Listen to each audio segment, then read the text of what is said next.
So let us see water technology. So water is nature's most wonderful, abundant and useful compound. It is essential for the survival of all the living beings on earth, like man, animals and plants. So there are so many uses of water. So it is used as a coolant, solvent for steam generation, for air conditioning, firefighting, etc. So when we see the sources of water, rainwater, river water, lake water, sea water, underground water, spring water and well water. So let us see the kinds of water. Hard water. So the water which does not lather well with soap is termed as hard water, whereas soft water, it is a water which lather well with soap. So when we see the hardness of water, it is a characteristic of preventing lather formation of water with soap. C17H35COONA, which represents sodium palmitate, when it reacts with the salt present in water, it forms a white scum, which is C17H35COO twice Ca along with sodium chloride. There are two types of hardness basically: temporary hardness, which is also called as carbonate hardness, and permanent hardness, which is also called as non-carbonate hardness. First, let us discuss about temporary hardness, which is called carbonate hardness. It is caused due to the bicarbonates of calcium and magnesium ions and also other heavy metals and the carbonates of iron. So how can you remove this temporary hardness? It can be removed easily by boiling. So for example, if we take calcium bicarbonate, which is present in hardness producing water, so it forms calcium carbonate along with water and carbon dioxide. Similarly, magnesium bicarbonate, when it gets boiled, it becomes magnesium hydroxide and carbon dioxide. Permanent hardness, which is also called as non-carbonate hardness, it is caused due to the presence of chlorides and sulphates of calcium and magnesium along with iron and other heavy metals. So how can you remove this permanent hardness? It can be only removed by treating with chemicals. For example, if we take zeolite, it reacts with the hardness producing salt, it forms calcium zeolite along with sodium chloride. So this is the picture which shows the removal of hardness producing salts in zeolite process. So equivalence of calcium carbonate. So the concentration of hardness as well as non-hardness constituting ions is usually expressed in terms of equivalent amount of calcium carbonate. So let us see the problem based on this calcium carbonate equivalent. So the equivalent of calcium carbonate is equal to amount of hardness producing substance into molecular weight of calcium carbonate divided by molecular weight of hardness producing substance. So let us take an example of a problem. A water sample contains 68 milligrams of calcium sulfate per liter. So what would be the hardness in terms of calcium carbonate equivalent? First of all, let us write the given data. Amount of calcium sulfate in water sample is equal to 68 milligrams per liter. So we know the molecular weight of calcium sulfate, which is 136, and molecular weight of calcium carbonate, which is 100.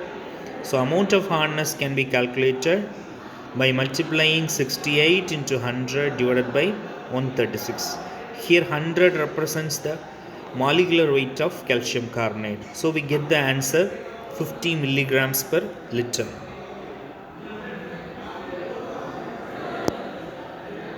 So let us take another example. If a sample of water contains 50 milligrams of calcium ions per liter, calculate its hardness in terms of calcium carbonate equivalent. So the amount of calcium ion is equal to 50 milligram per liter, we know. So molecular weight of calcium is equal to 40. Amount equivalent to calcium carbonate is equal to 50 into 100 divided by 40. So we get 125 milligrams per liter. So hardness is principally expressed in ppm unit or milligram per liter. So there are also other units of hardness like French degree of hardness, Clark degree of hardness, and milli equivalent per liter. So let us see what is electrochemistry. So electrochemistry is a branch of chemistry which deals with the chemical applications of electricity. It mainly deals with the chemical reaction produced by passing electric current through an electrolyte or the production of electric current through chemical reactions. So what is a conductor? A conductor is a substance or a material that allows electric current to pass through it. So the ability of a material to conduct electric current is called conductance. Let us say an example: metals, graphite, fused salts, aqueous solutions of acids, bases, etc. So what is non-conductor? Material which do not conduct electric current are called non-conductors or insulators. Examples: plastics, wood, most of the non-metals, etc. So types of conductors. The conductors are broadly classified into two types as follows: metallic conductors or electronic conductors. Metallic conductors are solid substances which conduct electric current due to the movement of electrons from one end to the another end. Electrolytic conductor. Electrolytic conductors are conductors which conduct electric current due to the movement of ions in solution or in fused state. The conduction increases with the increase of temperature. When we see the example, acids, bases, and other electrovalent substances are examples of this electrolytic conductors. When we compare the metallic conductors with electrolytic conductors, metallic conductors are conductors which involves the flow of electrons in a conductor, whereas electrolytic conduction, it involves the movement of ions in a solution. So in metallic conduction, it does not involve any transfer of matter, whereas in electrolytic conduction, it involves transfer of electrolyte in the form of ions. Conduction decreases with the increase in temperature in metallic conduction, whereas conduction increases with increase in temperature in electrolytic conduction. There is no change in chemical properties of the conductor in the metallic conduction, whereas chemical reaction occur at the two electrodes in electrolytic conduction. So we shall see the basic terms involved in electrochemistry. So what is current? So current is the flow of electron through a wire or any conductor. So electrode is a material or a metallic rod or bar or strip which conduct electrons. So an anode. So anode is the electrode at which oxidation occurs, whereas cathode is the electrode at which reduction occurs. Electrolyte is a water-soluble substance forming ions in solution and conduct electric current. Redox reaction. When both oxidation and reduction reactions occur simultaneously during a reaction, it is called redox reaction. So oxidation potential. The tendency of an electrode to lose electron when it is in contact with the solution of its own ions is termed as oxidation potential. The tendency of an electrode to gain electron when it is in contact with solution of its own ion is termed as reduction potential. Redox reaction. So reaction in which oxidation and reduction takes place simultaneously, it is called redox reaction. Here let us take an example of a zinc. It loses electron to form zinc 2 plus ion, so it is oxidation. Similarly in copper, the electron which are lost by the zinc is taken up by copper, so it forms copper. So let us see the overall reaction. Zinc gives zinc 2 plus 2 electron, whereas cuprous ion gets the liberated electron from zinc to form copper. So the overall reaction is zinc plus copper 2 plus ion, they form zinc 2 plus and copper.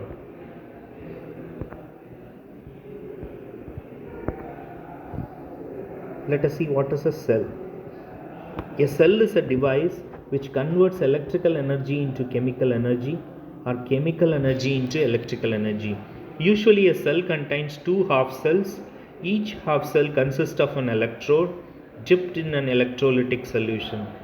These two half cells are connected through one wire. There are two types of cells, electrolytic cell and electrochemical cell. Electrolytic cells are the cells in which electrical energy is used to bring about the chemical reaction. Example, electrolysis, electroplating, etc. Electrochemical cells, which are also called as galvanic cells, these are cells in which chemical energy is converted into electrical energy. Example, Daniel cell. Let us see what is a polymer. So when we see the introduction, the word polymer is derived from the Greek word poly, which means mers, which are units or parts. The polymers are widely used in automobiles, defense, electrical goods and computer components. What is a monomer? Monomer is a micromolecule which combines with each other to form a polymer. So let us see an example: ethylene, vinyl chloride and styrene. What is a polymer? Polymers are macromolecules which are formed by the repeated linkage of large number of small molecules. So ethylene is a monomer which forms a polymer called polyethylene. So what are polymers? So they are combinations of large monomers.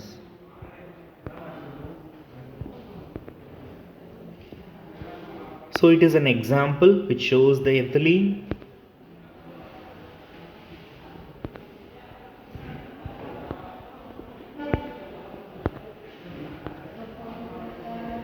Let us see what is polymerization. Polymerization is a process in which large number of small molecules combine to form a big molecule with or without elimination of small molecules like water. Degree of polymerization. The number of repeating unit in a polymer chain is known as degree of polymerization. So which is expressed in the equation molecular weight of the polymer divided by molecular weight of the monomer. So when we consider 3 molecules of ethylene, the degree of polymerization is 3. So functionality, the number of bonding sites in a monomer is termed as functionality. So ethylene has 2 since it is a bifunctional monomer. Similarly, when we consider hexamethylene diamine, it has functionality of 2. Similarly, ethylene glycol, which has 3 functionality. When we consider the nomenclature or types of polymers, homopolymers, which are polymers which contain same types of monomers, example polythene, polypropylene, etc. And a copolymer, which is also called as heteropolymer. It is a polymer which contain more than one type of monomer. So for example, nylon, terylene, etc. Homochain polymer. So it is a polymer in which the main chain of the polymer is made of same type of atoms. Example, polythene, polyvinyl chloride, etc. Heterochain polymer. If the main chain of the polymer is made of different atoms, it is called heterochain polymer. Example, terylene, nylon, etc. Stereospecific polymer, which is also called as tacticity. So the orientation of monomeric units or functional groups in a polymer molecule can take place in an orderly or disorderly manner with respect to the main chain. It is called tacticity. So the tacticity is classified into 3 types, which is isotacticity, syndioticity and atracticity. So the picture shows the different kinds of tacticity. So isotacticity, where the functional group is on the same side. Syndiotactic polypropylene, so where the functional groups are found in the alternate fashion, whereas atacticity, which is found in random manner. On the basis of source, polymers are classified as natural polymers and synthetic polymers. So the natural polymers are obtained from nature, example rubber, silk and wool. Synthetic polymers which are obtained from the laboratory, for example plastics. On the basis of structure, it is classified as linear polymer, branched chain polymer, cross-linked polymer and 3-dimensional network polymer. The picture depicts the classification based on the structure. On the basis of the method of synthesis, polymers are classified as addition polymers, condensation polymers.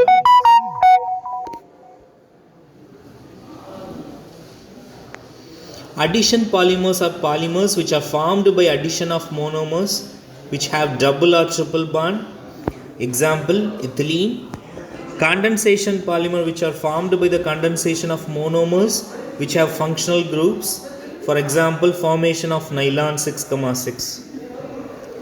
Based on the molecular forces, polymers are classified as thermoplastics and thermosetting plastics. Thermoplastics are formed by addition polymerization. Here the chains are held together by weak forces of attraction. It can be remolded. It has high melting density and tensile strength.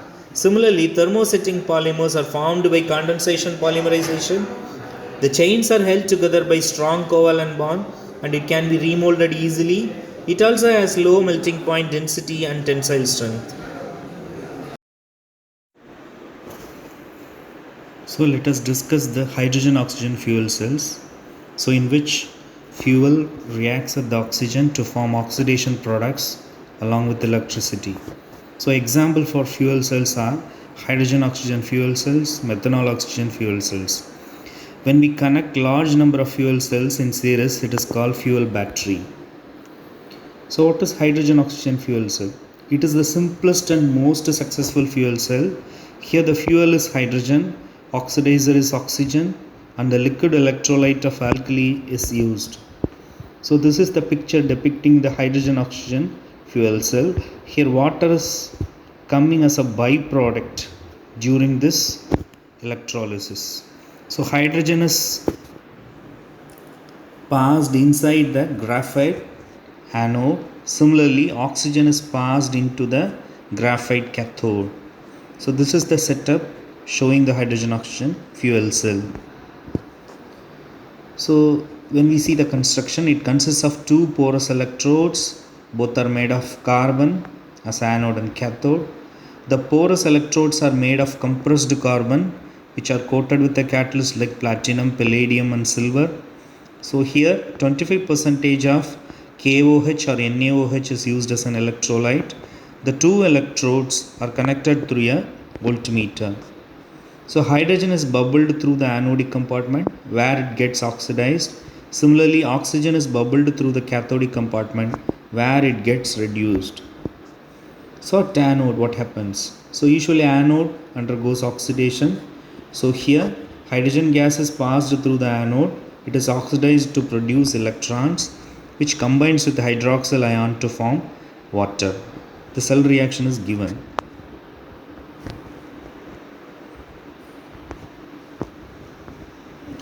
So at cathode, the electrons produced at the anode pass through the external wire to the cathode where it is absorbed by oxygen and water to produce hydroxyl ions. So at cathode, the oxygen reacts with the electron to form oxide ion.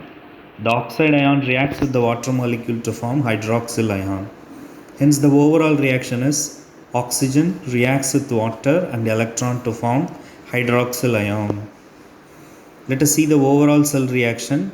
So at anode, what happens? Hydrogen reacts with the hydroxyl ion to form water molecule along with the electron. Similarly at cathode, oxygen reacts with the water molecule along with the electron to form hydroxyl ion. So as an overall reaction, hydrogen reacts with the oxygen to form water molecule. So the EMF of the cell is around 0.8 to around 1 volt. So when we see the applications of hydrogen oxygen fuel cells, it is used as an auxiliary energy source in space vehicles, submarines and military vehicles.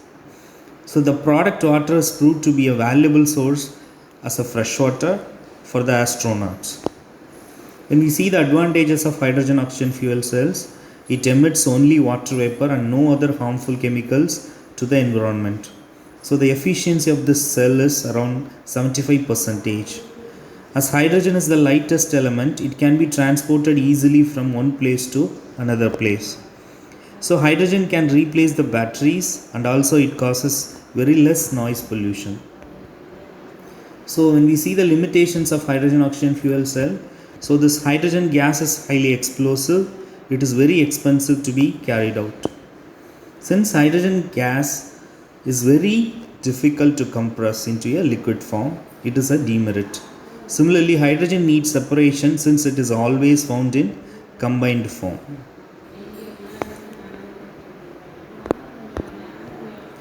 While using hydrogen oxygen fuel cell, high pressure must be created inside the engine, which is a risky way. So when we see the general advantages of fuel cell, efficiency is high and take less time for operation. It is pollution free technique. It produces electric current directly from the reaction of a fuel and an oxidizer. It also produces drinking water.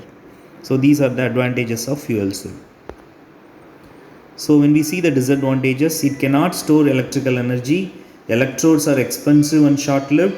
Storing and handling of fuel cells are dangerous. That's all about the hydrogen oxygen fuel cell. Thank you.